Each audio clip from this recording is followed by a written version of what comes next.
1 2 1 2.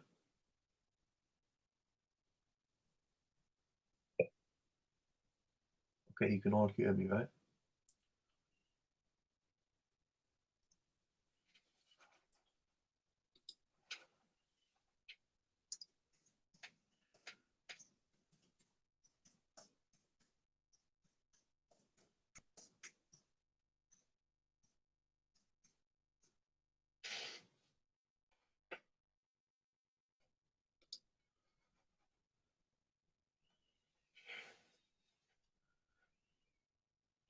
Right then, welcome to the YouTube channel. This is me, EdtheCaveMan. So I want to tell you where it all began.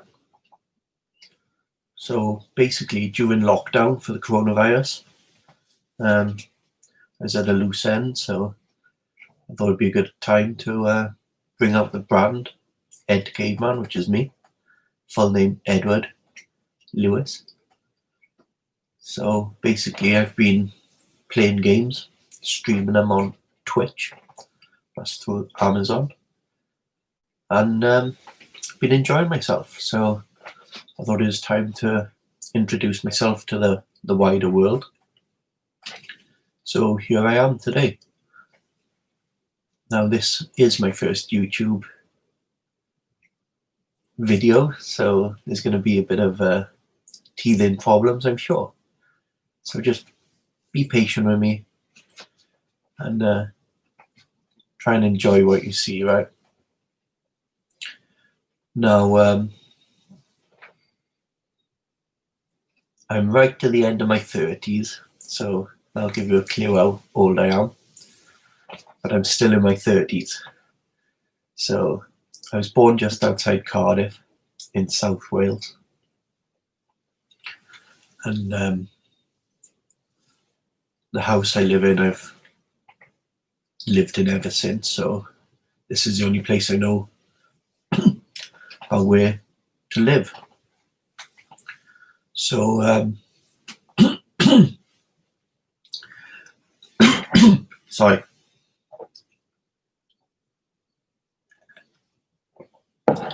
As a young boy, growing up in Wales, at about the age of 6 or 5 even, I joined the local rugby club that had only under-8s.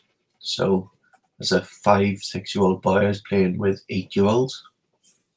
Some of them have gone on to play rugby for Wales. So you might have heard of Gareth Cooper or Gavin Henson.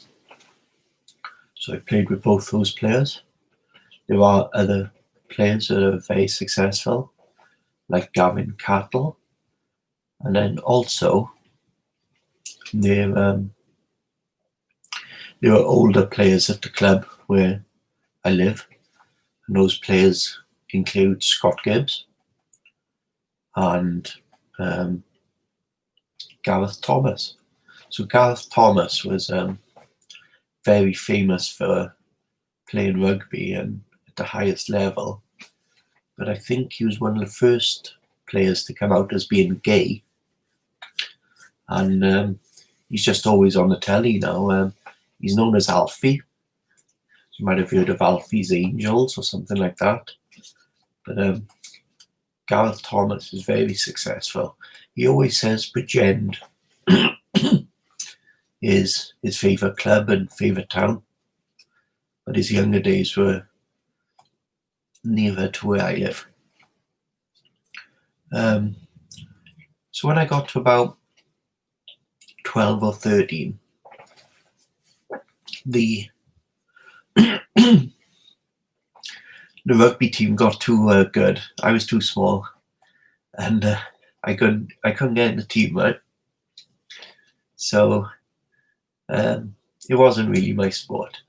So I went to football and I played football.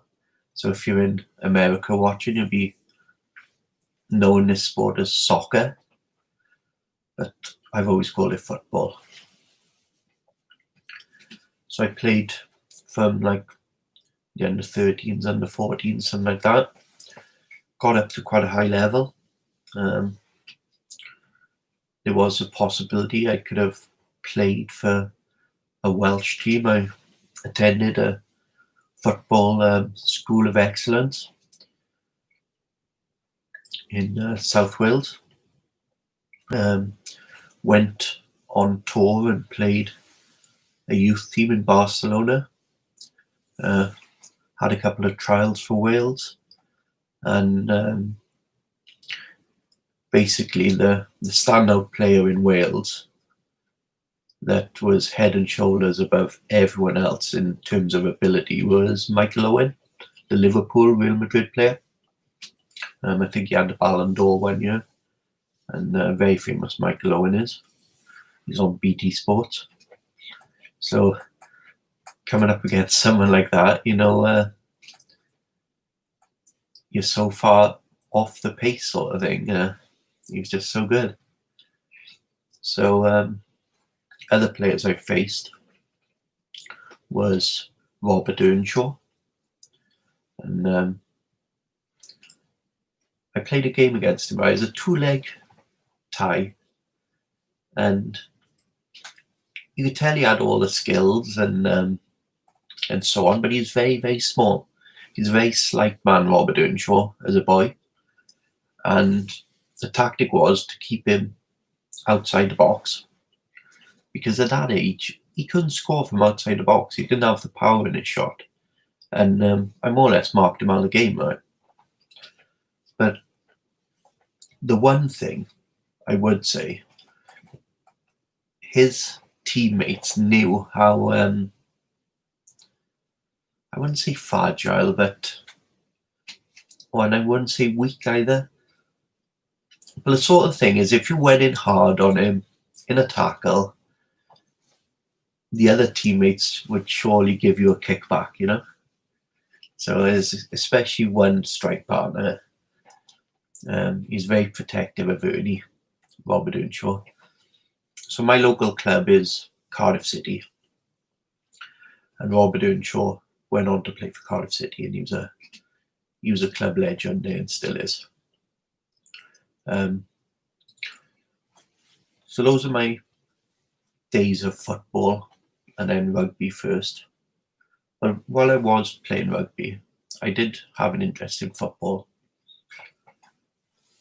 and I'm beginning to grin now because the team I first supported was Liverpool FC. Now, being from Wales, they had a very, very good striker named Ian Rush.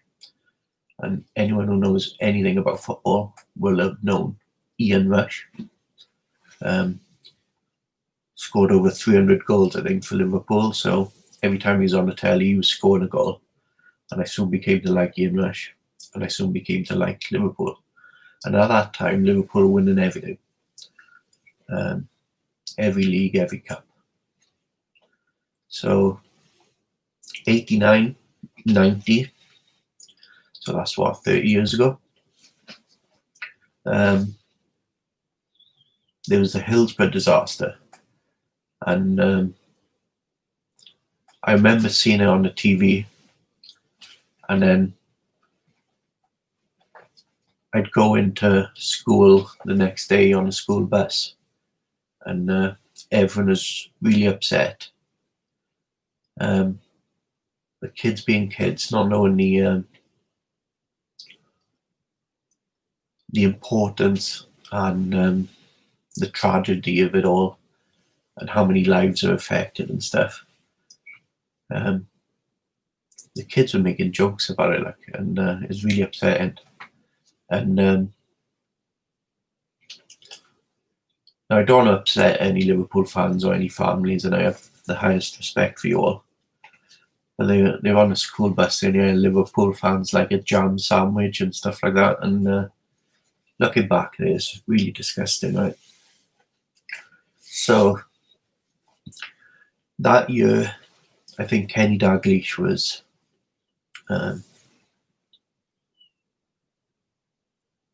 he was player manager, I think. And I read something recently. They won the title, or they won the double. And at the end of it, all the celebrations were muted. And there was a young player called Ronnie Rosenthal, and he couldn't have a medal because he didn't make enough appearances.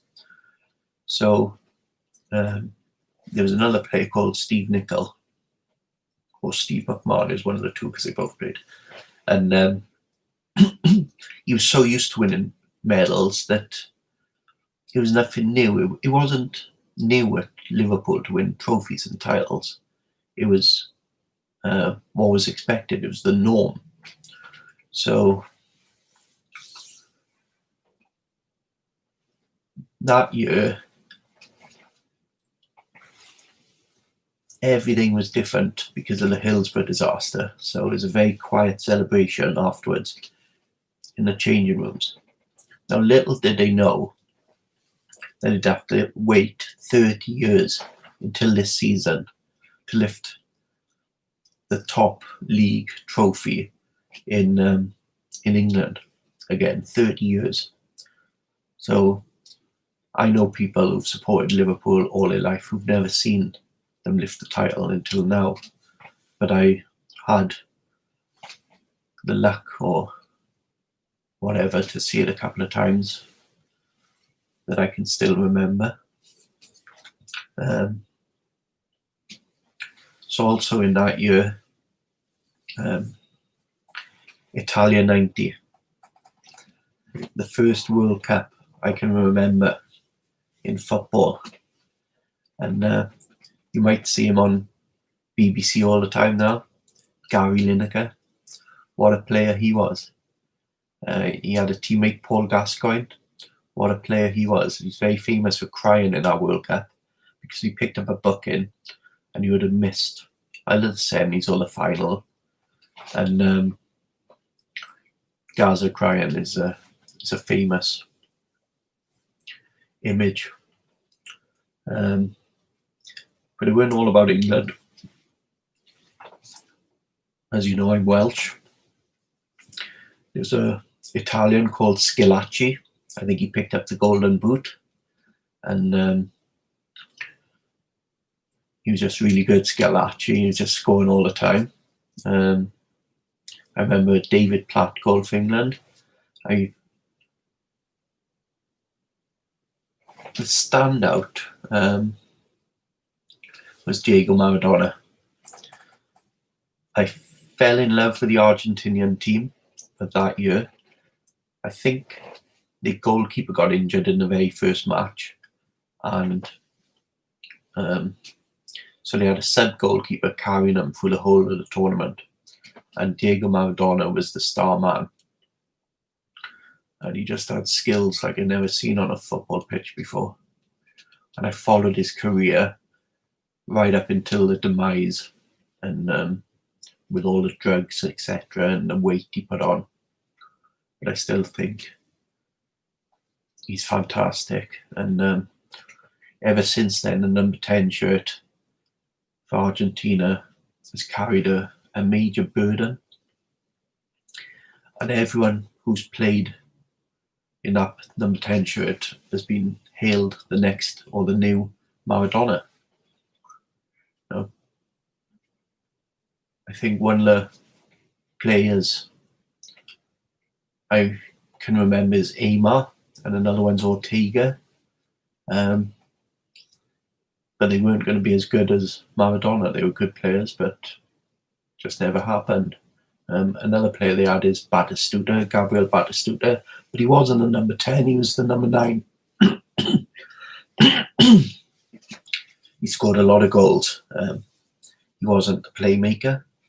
Along came a young Lionel Messi, and he had a lot of promise. I think he was 16 when he played for Barcelona for the first time. Comes to the World Cup, comes on as sub, I believe. First tackle, red card. So the World Cup didn't start well for Lionel Messi. You might not know that.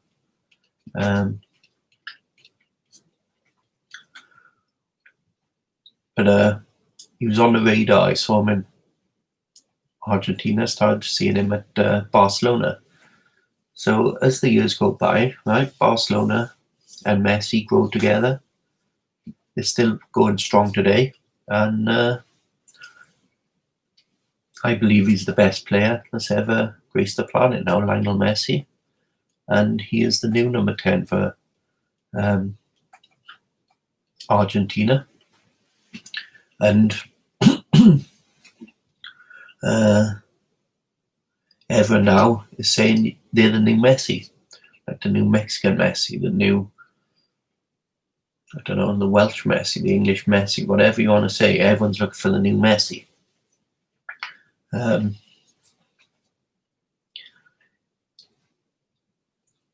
So this year, I bought a movie, and I think it was called, I think it's either called Maradona or it's called Diego. And it's a documentary film about Maradona in Napoli. So I recommend that to anyone. It's a really good documentary, that. So anyway, my football playing days ended when I was my serious football days ended at about 18 or 19, when I got a car. I was driving. Got a part-time job, so I had to work instead of playing football. I couldn't play football and work on a weekend, so I did a lot of bar work. I worked in restaurants as a waiter and a chef as well. So I enjoyed being a chef more than a waiter, because the time went by quicker because you're always busy in the kitchen. So I worked as a chef for a fair few years.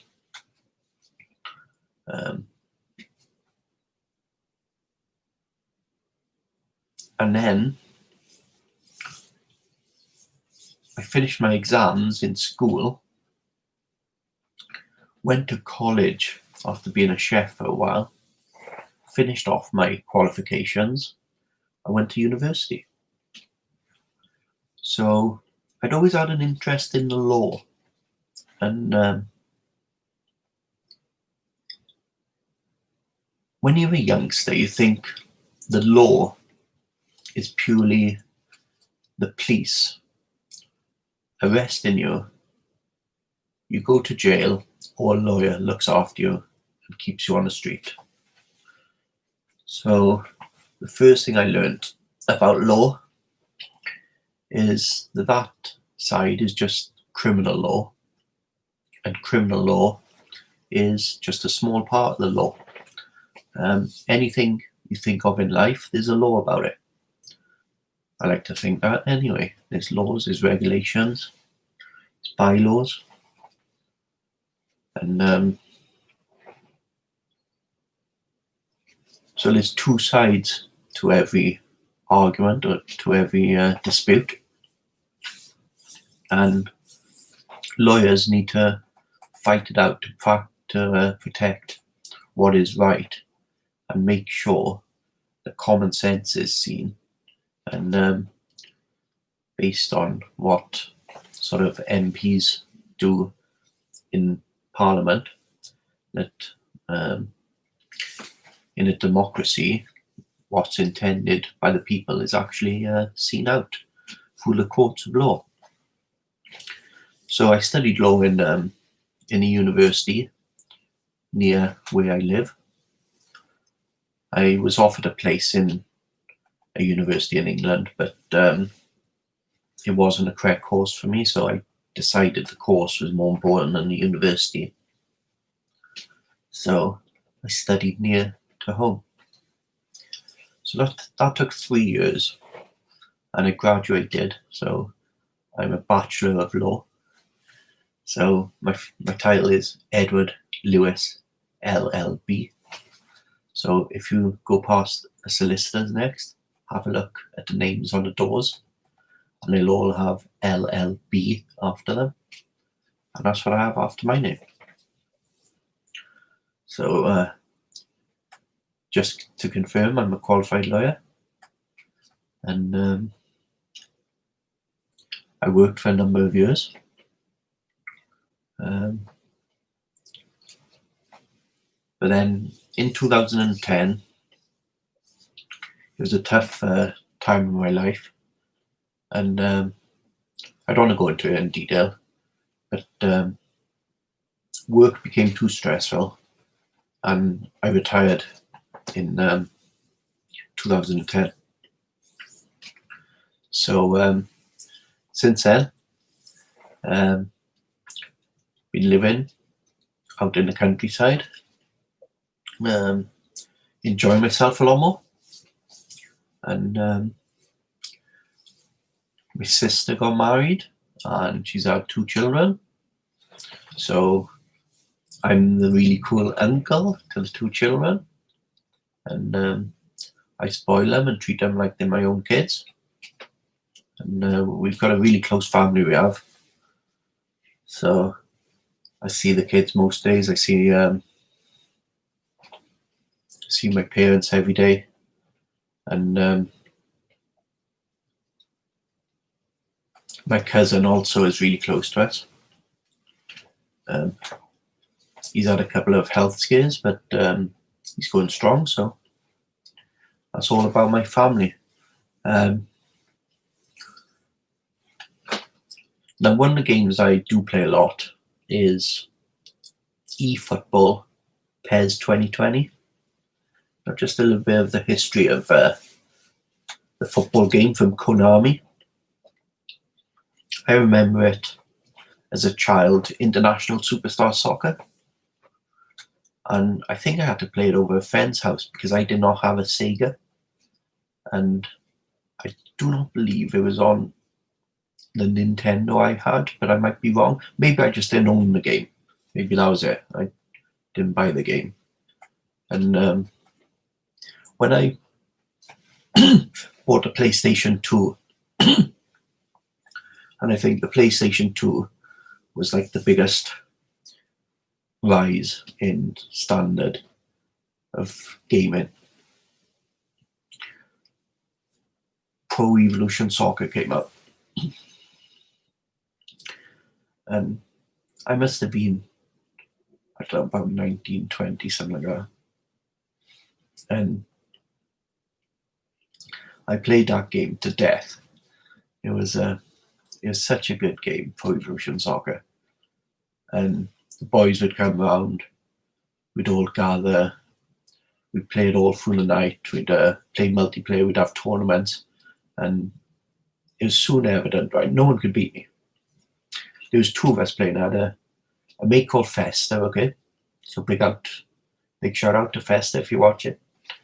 And the 2 of us, if we had teamed up, no one could beat the 2 of us. We had like a telepathic sort of connection. He would make runs and I'd spot him. He'd make runs and I'd spot him. He scored a lot of goals, right? But it's all down to my passing. And we only didn't concede many because I could defend so well, right? So that's not being big-headed, it's just a fact. Anyway, as the years go by, the titles come out, Pro Evo 2, Pro Evo 2, 3, 4, 5, 6. The covers are changed. You've got John Terry and Henri on the covers. You've got Pierluigi Collina, the Italian referee, on 3 covers. So the one game, I think it was number 3 maybe, it was just the referee Collina. And that is so strange for a football game, right? Just for the referee to be so famous that he's on the front of the cover of a football game and nobody else. So he was a bit of a hero of mine, Collina. He was very disciplined because he was in the army. He was Italian and he was given all the major finals like the Champions League, the Italian Cup final, the World Cup final, so on. So what a ref he was. Right, it's not all been about the football, sorry. I only went up to Collina, didn't I? On PS3, the PlayStation 3, I think Pro Evolution Soccer went backwards and they made some terrible, terrible games. And I laid off them for a while. I was playing mostly Red Dead and Grand Theft Auto when I was on the PlayStation 3. There were a load of other games. Whenever I buy a console, I buy about 100 games for it. But stick to playing about 3 of them. And it's like an addiction I've got to buy computer games. I waste money on downloadable content and coins and stuff. So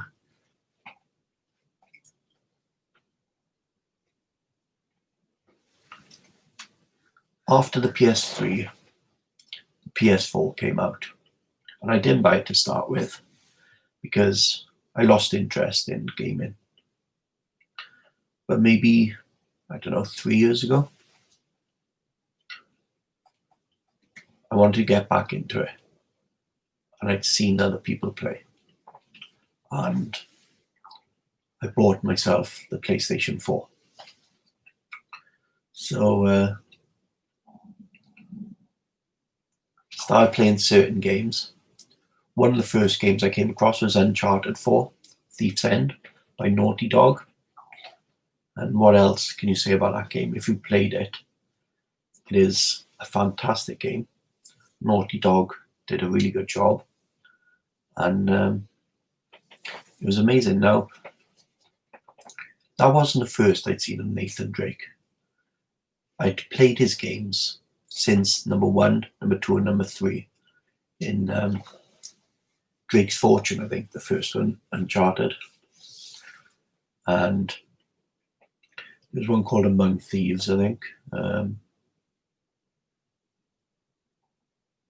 Whatever they were called. I think I completed the first one. I completed the third one. For some reason, I didn't play the second one much.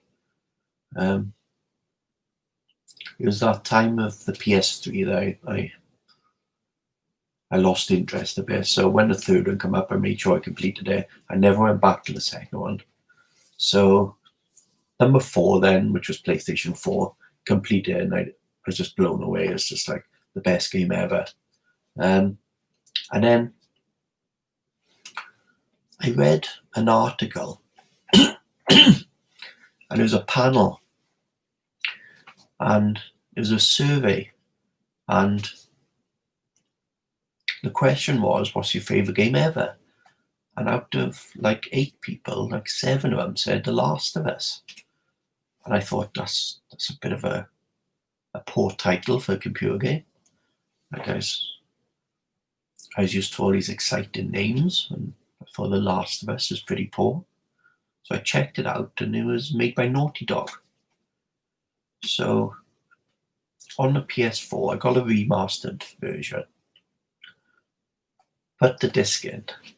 Sort of the rest is history. So I could not stop playing it. I completed it a couple of times, whatever. There's an interesting fact, right? I don't know if you know this, but have a look at the screen at the start of The Last of Us. And when you load the screen, there's a windowsill, and the window's open, and there's plants growing through the window, and there's a couple of old curtains. But if the person has completed the game on the walkthrough, there is Ellie's dagger on the windowsill. So there's a little dagger on the windowsill. Sorry.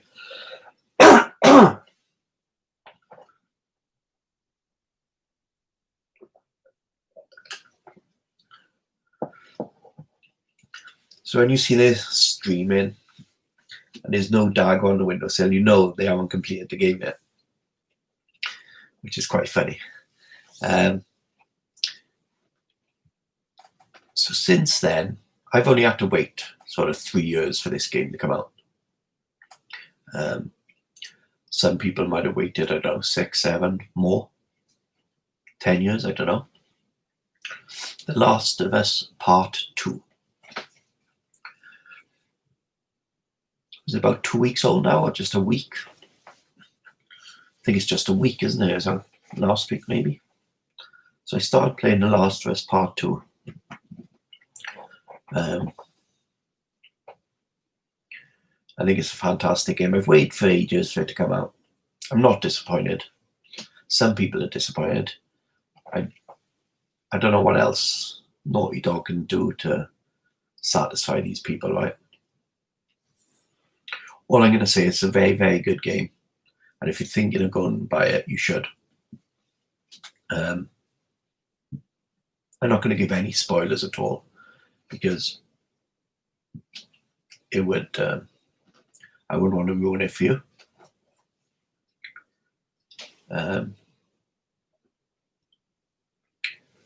People who want to see spoilers and streaming the game and see the endings, they can go to somewhere like Twitch, and you've got it there. The trailers. I don't normally watch trailers for games. I don't watch every single trailer, because I like to find all the info out firsthand. Something like The Last of Us Part 2 is always going to be amazing, so you don't have to see the trailers and spoilers. Just sit back, relax, and experience it all for yourself. So at this point in time, anyone who has played the game, I'm in Hillcrest. I played about 6 hours of the game, I think. So I've got a long way to go. So that's Pro Evolution Soccer covered. Yeah, I didn't get to the end of Pro Evolution Soccer, did I? I started talking about the PS4, the PlayStation 4.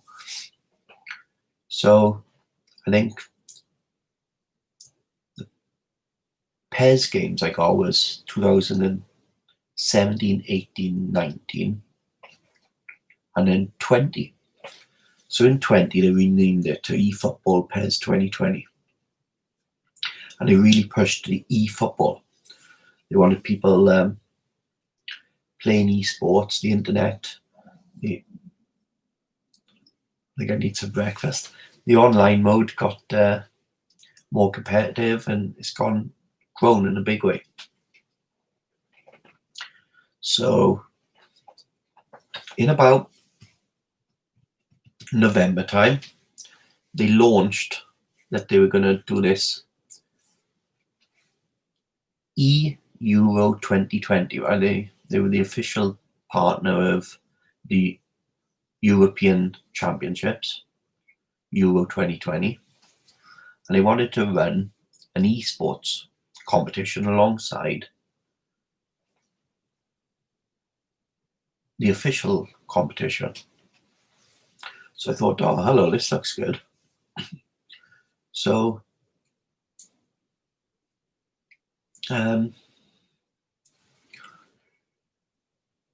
anyone had the chance to enter, as long as you met the criteria of you came from the country of the team you're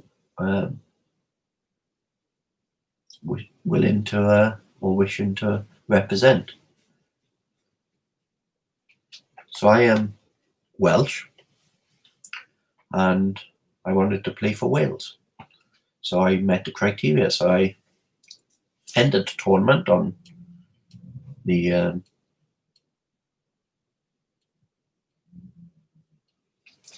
events of PlayStation, and I got off to a nightmare. Right, the first guy, I tried linking up, and I was really inexperienced. Right, I knew nothing. Ooh.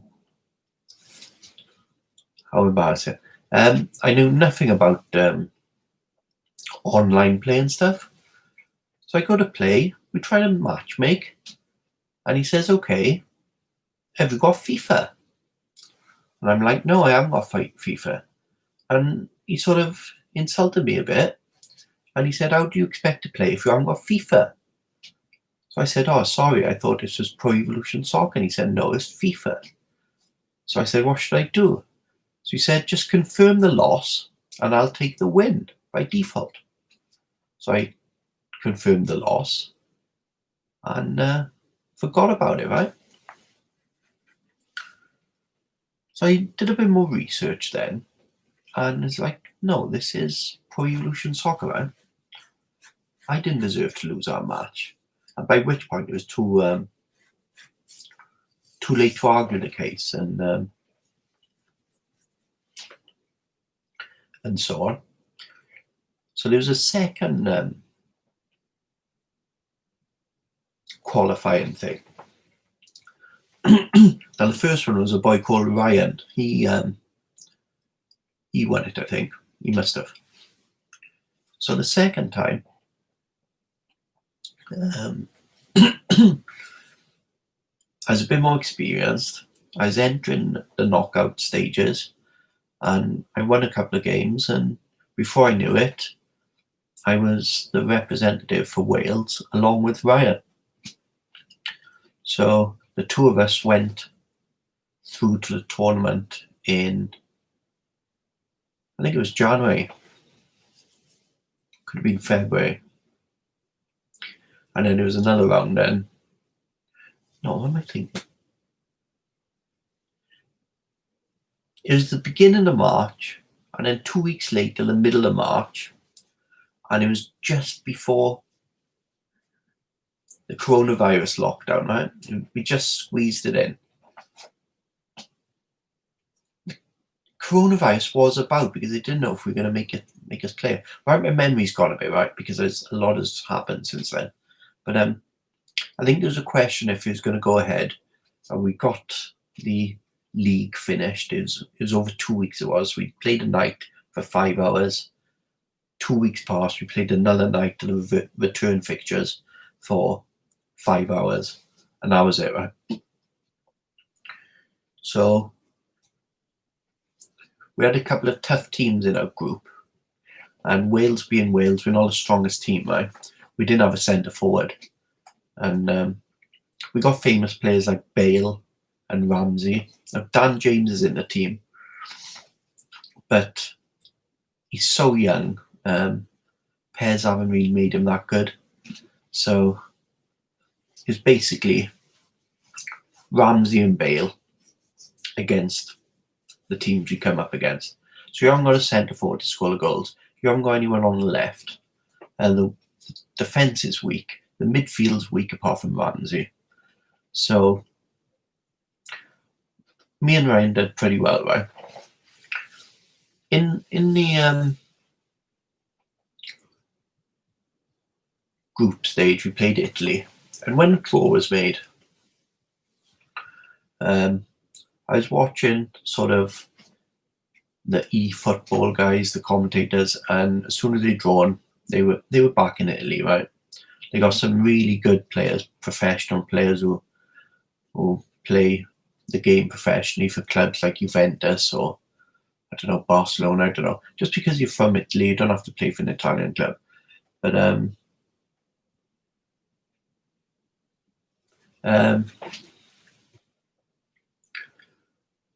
I weren't expecting to get much out of the Italy game, and I knew from the very start that they were one of the favourites of the competition. Now we must have played 4 games against Italy in the group, and I believe we lost every single one of them. So I don't want to give Ryan any disrespect. He might have drawn one, I don't know, but I can't remember winning against Italy. And we must have lost because Italy went through, we didn't, right?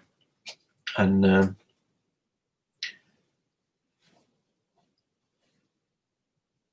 few weeks back, the overall, like the final part of the tournament, because all 55 teams are in it, and it came down to one winner, and the winners were Italy. So at least I can say we were beaten by the best team in it.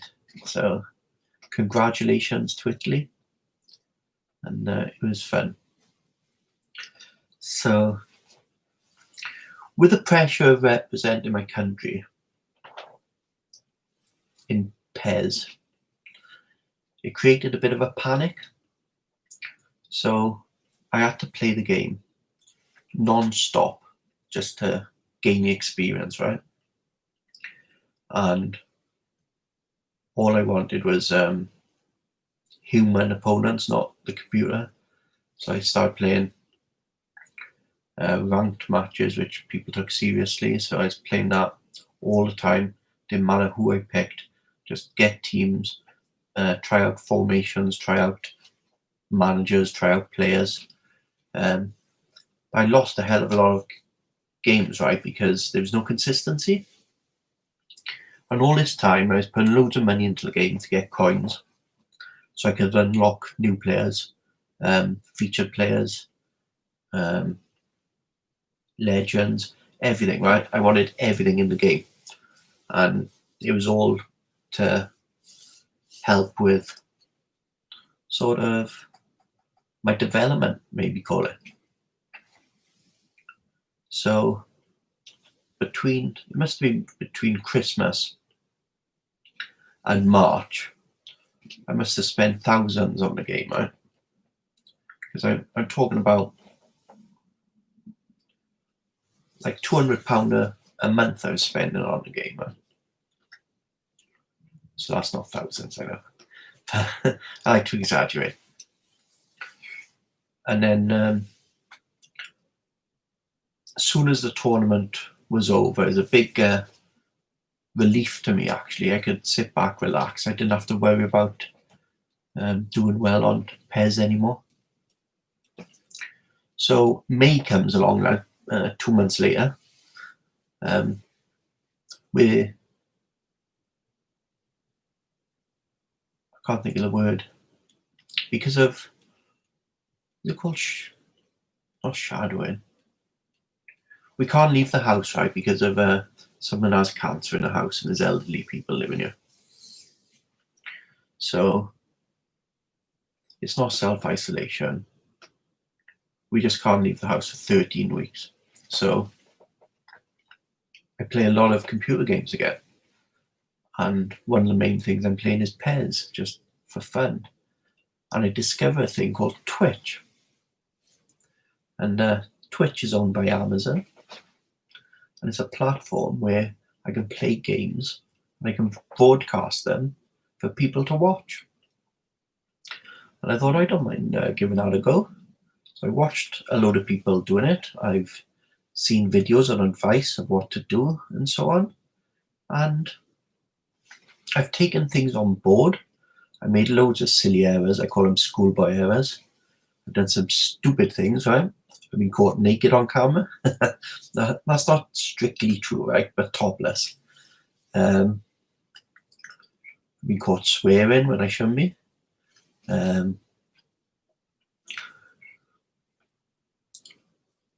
Like on my first day, I sort of emailed someone really big on Twitch and asked them to follow me, and it's like, you don't do those sort of things.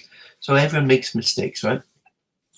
But anyone who wants to do this sort of thing, just don't be afraid. The hardest step is your first step. So once you're into it, you keep learning, you get going, right? You learn something new every day and apply everything you know to each stream there. So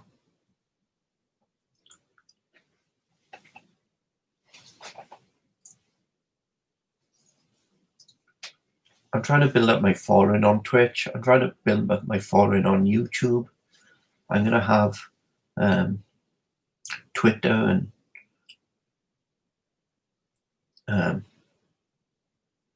Facebook. So if I just write something here,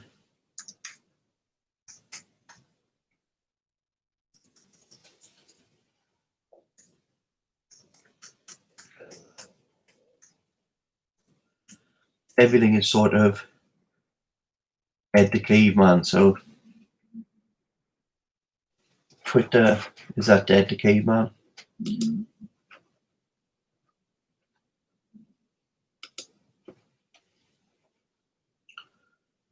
And I've got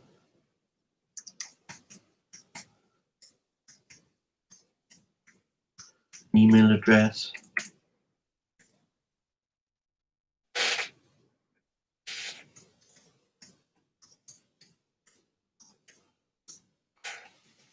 can be followed, edwardlewisfitness@gmail.com. What I found, you can't just sit in a room playing video games all day and expect you can't expect to be healthy, you can't expect to live just like that. So it's hard on you, like, mentally to play a load of games like that. So when I'm not playing video games, I like to try and keep fit. Now, just look at me, right? I'm not a picture of health. I'm not an athlete or model, right? So, but I do like to go to a health club locally in Cardiff, where I live. I go to a health club, and I used to go there 6 or 7 days a week. And yeah, I won't be working out at 100% intensity for that time, but I'd go to the health club every single day. I'd have a swim or go in the gym, play a bit of tennis, badminton. Some days just have a coffee and read a newspaper. We take the youngsters with us, my niece and nephew, and they love it there. So it's important to get a bit of exercise as well as playing these games. So I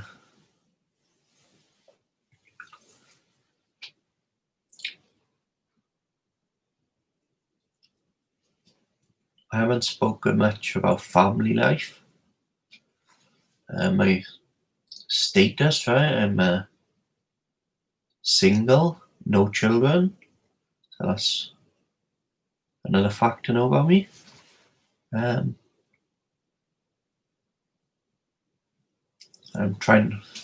find it hard now what to say at the end of the stream. It is the first stream on YouTube, so thank you for watching.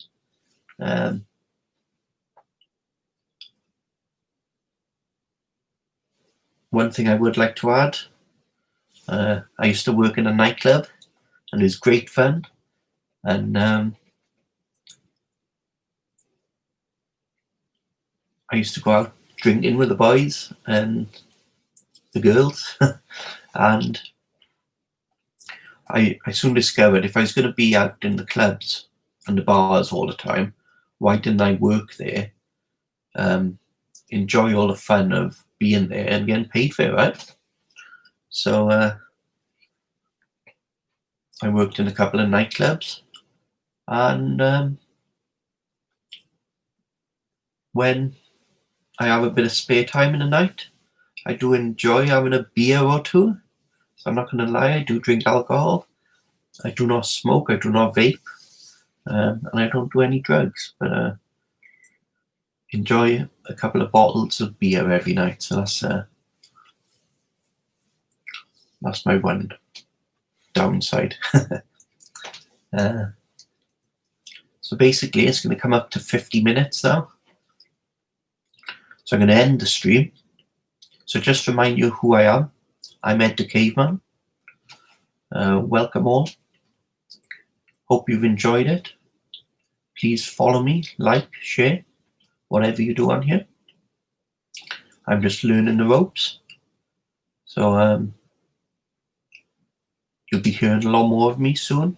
So I'm probably going to try and do this sort of every Sunday and every Wednesday, okay? So if you'd like to see more, just hopefully I'm here Wednesday if I remember. I'll try and keep the schedule. That was more of a tongue-in-cheek comment, if I remember. So we'll count down, there's 20 seconds, right? I've got this little thing that I like to end on the minute. I don't know why. But you've been wonderful. I hope we get to know each other and we can be friends. So, ciao for now.